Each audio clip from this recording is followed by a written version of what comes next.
Corbusier's infamous injunction was that a house is a machine for living in. And this was to no small extent a thesis of unlearning architecture and relearning urbanism. Gone were the craft skills of carpentry, masonry, joinery. Instead, housing was by machine tools in factories and assembled through Fordist production lines. The provocation of the talk is to relearn this. Housing, not houses. It isn't the house that's important, it's what the house does that is. Does it help you socialize? Does it put you in proximity of job opportunities? I'm Julia King, I'm a PhD candidate, I'm an architect and an urban researcher working predominantly in India. And what I'm interested in is the idea of a growing house, based on the understanding that the city is built over time. And so in my work I call this incrementalism. And for this talk I'd like to explore what this idea means and how this is a useful tool aimed at low-cost, sustainable solutions that can develop step by step.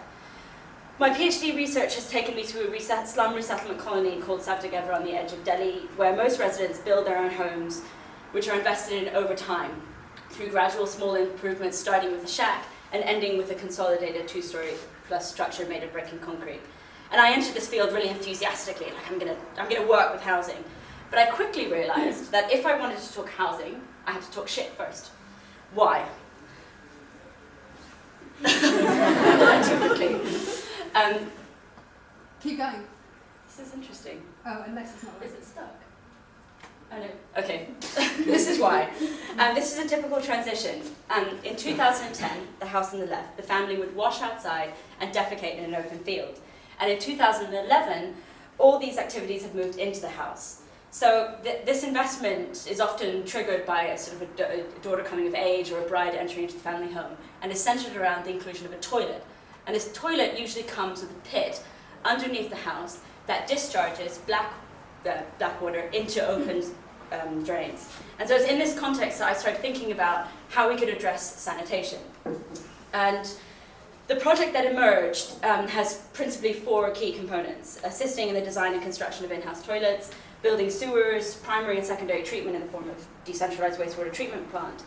And the idea is that really urban sanitation can't be tackled in isolation, which is why I can't understand the separation between water sanitation and housing, the latter often ignoring the former. Urban sanitation must be poor inclusive, which requires an enabling environment, and such as this all-woman operation and maintenance team. And this practice builds a kind of civic and political fortitude and commitment to collective good, where you take the politics of shit and you take humiliation and victimization into empowerment and engagement, capacity, self-dignification, blah. Community-based processes take time, and engaging with communities requires lots of different skills such as model making, drawing, walking around, and this is actually crucial to the work that I've been doing. Having secured funding for this project and permission by the government to build it, it's now there. There's enough infrastructure for 322 houses, which is about 2,000 beneficiaries, to have toilets in their homes. And I see this, it's not a grand vision, it's just lots of little small adjustments. And what we found is that the arrival of sanitation triggers a positive housing economy.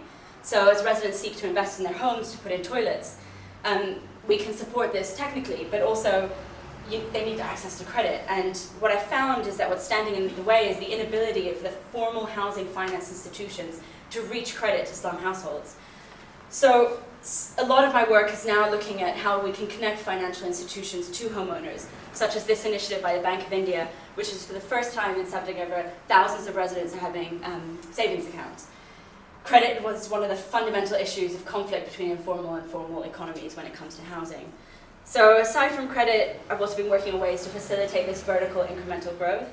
And one idea is the core house, which is a principle, it's not mine, that's based on the theory that by providing a strong engineering frame at the beginning, capable of being infilled, and that you invest something at the beginning that has a potential, so you don't need to keep on reinvesting and demolishing. I like open-ended systems because if I have one key learning from my work, it's the independent variability of motivating priorities explains the counterproductivity of prescriptive housing productive systems. So we got an opportunity to test this idea in 2011 using some excess funding.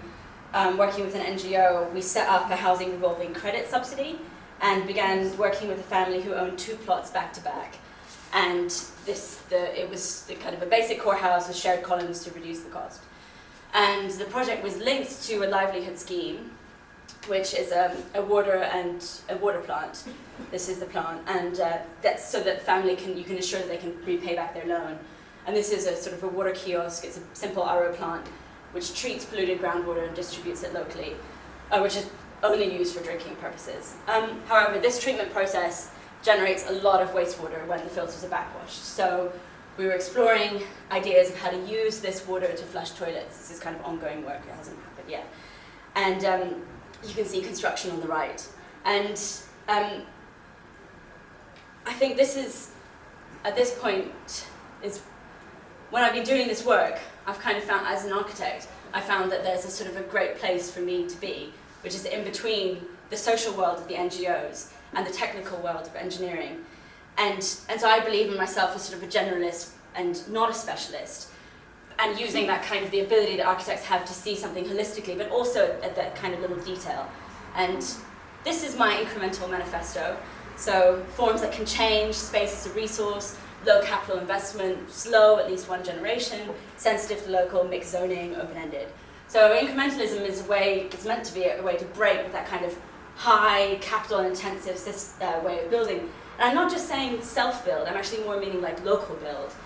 Why? Because this is what is happening kind of a lot, and I actually find this is the work of pessimists. This is people saying, you can't get any better. The high-rise isn't going to get better over time, but low-rise, high-density, that will.